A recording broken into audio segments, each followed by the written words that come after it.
শিক্ষার্থী বন্ধুরা সকলেই আশা করি ভালো আছো। তোমাদের সাথে আজকে আমি মনির চৌধুরীর চিঠি নাটকটি নিয়ে আলোচনা করব। মনির চৌধুরীর চিঠি একটি সার্থক কমেডি নাটক। তার আগে কয়েক কথায় আমি মনির চৌধুরী সম্পর্কে বলতে চাই। এর সম্পর্কে তোমরা অনেক কিছুই জানো। তিনি একজন শহীদ বুদ্ধিজীবী, তিনি ভাষা আন্দোলনে সক্রিয় ছিলেন, প্রগতিশীল রাজনীতিতে সক্রিয় ছিলেন, ঢাকা বিশ্ববিদ্যালয়ের তিনি অধ্যাপক, অত্যন্ত কৃতি শিক্ষার্থী হিসেবেও তিনি তার শিক্ষা জীবন কাটিয়েছিলেন। ছোটবেলা থেকেই মনির চৌধুরী ছিলেন পড়ুয়া। এই পড়ার অভ্যাসটি তার তৈরি হয়েছিল তার বাবার মাধ্যমে। বাবা আব্দুল হালিম চৌধুরী সবসময় তাকে পড়াশোনা উৎসাহিত করতেন। মনির চৌধুরী যখন অত্যন্ত ছোট, তখনই তার বাবা তাকে ২৭ খণ্ডের এনসাইক্লোপিডিয়া ব্রিটেনিকা কিনে দিয়েছিলেন, যেটি পৃথিবীর নানা জ্ঞান বিজ্ঞানে সমৃদ্ধ একটি বই। বিশ্ব সাহিত্যের নানা বিষয়ই মনির চৌধুরী পড়েছেন।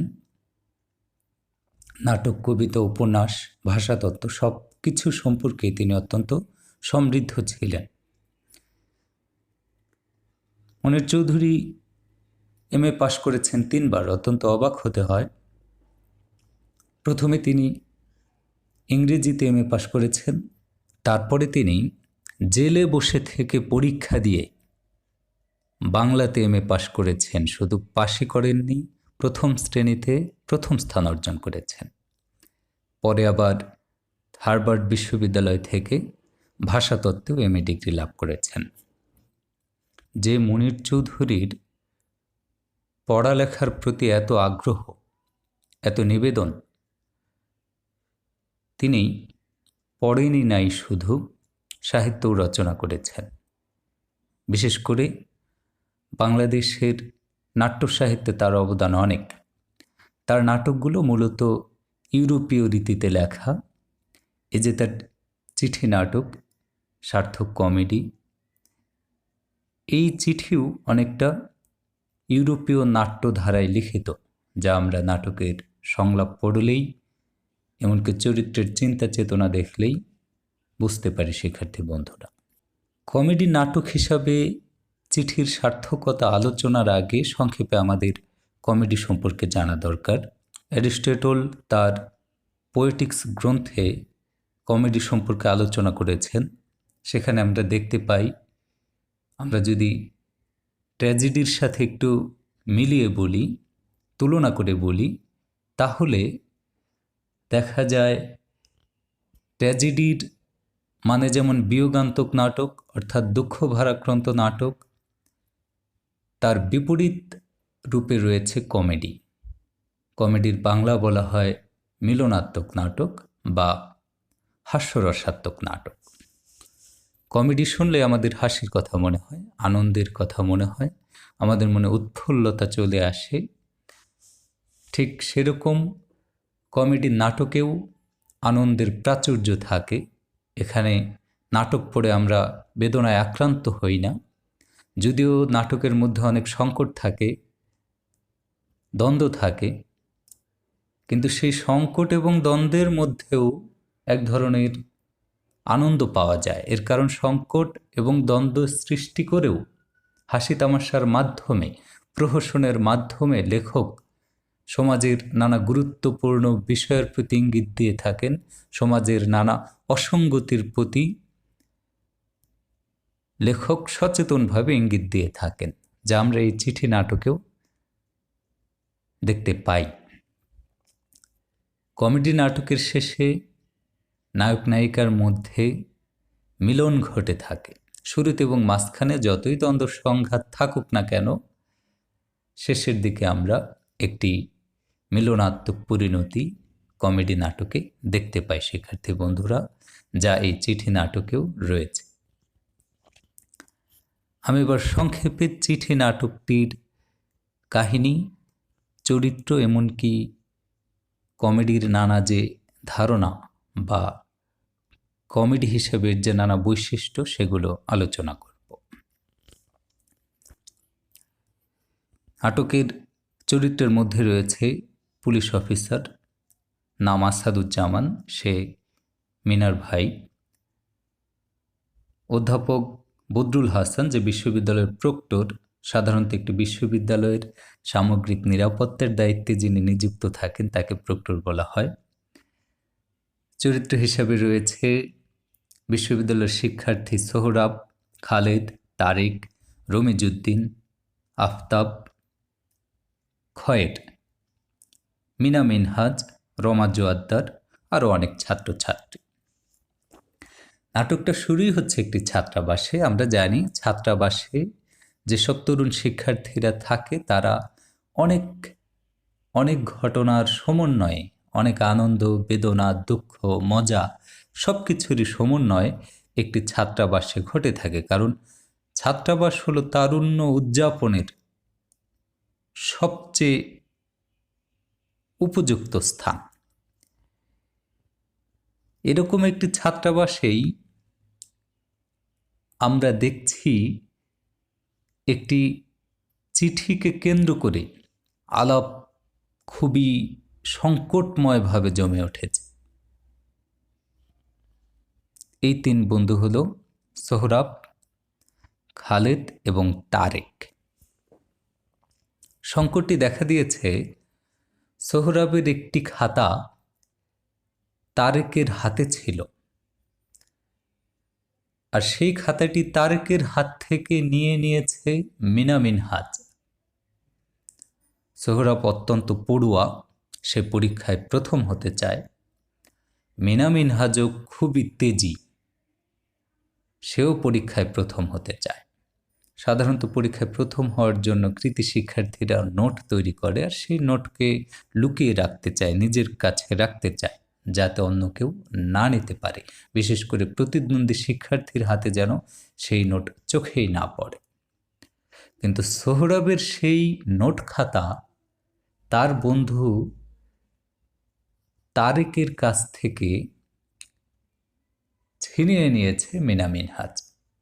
এই ব্যাপারটি সোহরাব মোটেই সহ্য করতে পারছে না। সে ক্ষেপে ভূত হয়ে যাচ্ছে, যা তা বলে তারেককে সে বকাঝকা করছে, যা আমরা নাটকের শুরুতেই দেখতে পাই। এই ঘটনা আরও দ্বন্দ্বময় হয়ে ওঠে যখন সোহরাব জানতে পারে সেই খাতার ভিতরে একটি চিঠিও ছিল। এই চিঠি তো সোহরাব লেখেনি, তাহলে এই চিঠি কার? তারেক তখন বলে এই চিঠিতে ব্যক্ত হয়েছে তারেকের মনোবাসনা, কিন্তু সে নিজের নাম সেখানে দেয়নি, সে দিয়েছে রুস্তমের নাম, আর চিঠিটা লেখা হয়েছে তাহমিনার প্রতি। তারেক তার নিজের মনোভাবই চিঠিতে প্রকাশ করছে, কিন্তু তার নাম দেয়নি, নাম দিয়েছে রুস্তম নামে এক যুবকের। আর চিঠিটা লিখছে সে মিনার প্রতি, কিন্তু মিনারও সে নাম সম্বোধনে দেয়নি, দিয়েছে তাহমিনা নাম। আবার একটু পরে জানা গেল চিঠিতে তারেকের মনোভাব ব্যক্ত হলেও চিঠিটা লিখে দিয়েছে তাদের আরেক বন্ধু, যে খুব ক্রীড়ামোদী, যে খেলাধুলার বই দেখে ক্রিকেট খেলার নিয়মকানুন শিখে ক্রিকেট অনুশীলন করে ছাত্রাবাসের রুমের মধ্যে। সেই খালেদ তারেকের চিঠিটি লিখে দিয়েছে। হ্যাঁ, একসময় এরকম প্রচলন ছিল, যারা ভালো লিখতে পারে সেই সব বন্ধু সাধারণত তাদের অনেক বন্ধুর প্রেমের চিঠি লিখে দিত। এরকম প্রচলন একসময় ছিল। তাহলে এরকম একটি চিঠিকে নিয়েই নাটকের দ্বন্দ্বের সূত্রপাত। সোহরাবের খাতায় চিঠি ছিল, সেই চিঠি সহ মিনা মিনহাজের হাতে খাতাটি পড়েছে।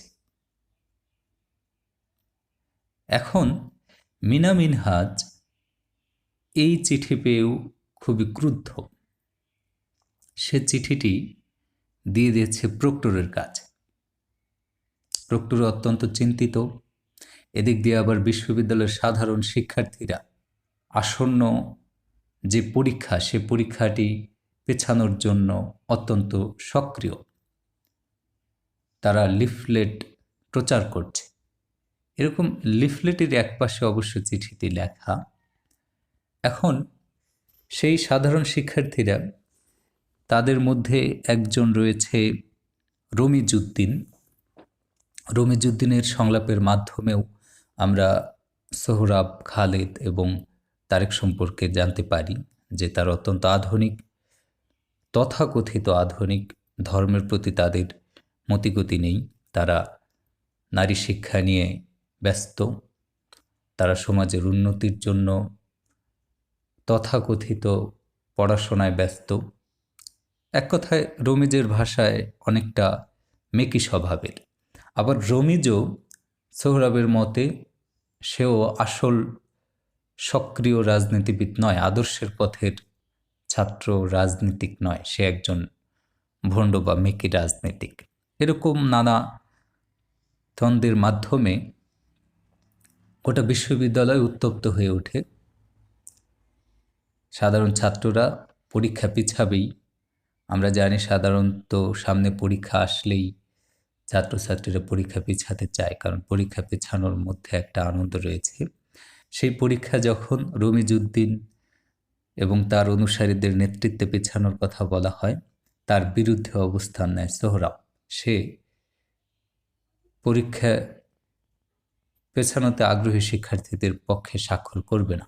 সে এক বিশাল বাণী দেয়।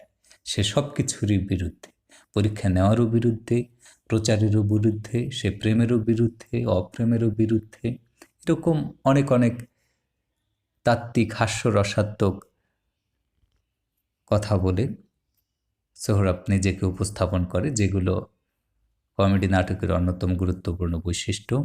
আমরা এই নাটকে পুলিশ অফিসার মিনার বড় ভাই আসাদুজ্জামান, এমনকি বিশ্ববিদ্যালয়ের প্রক্টর বদরুল হাসানের সংলাপ দেখতে পাই। অত্যন্ত আকর্ষণীয় সংলাপ।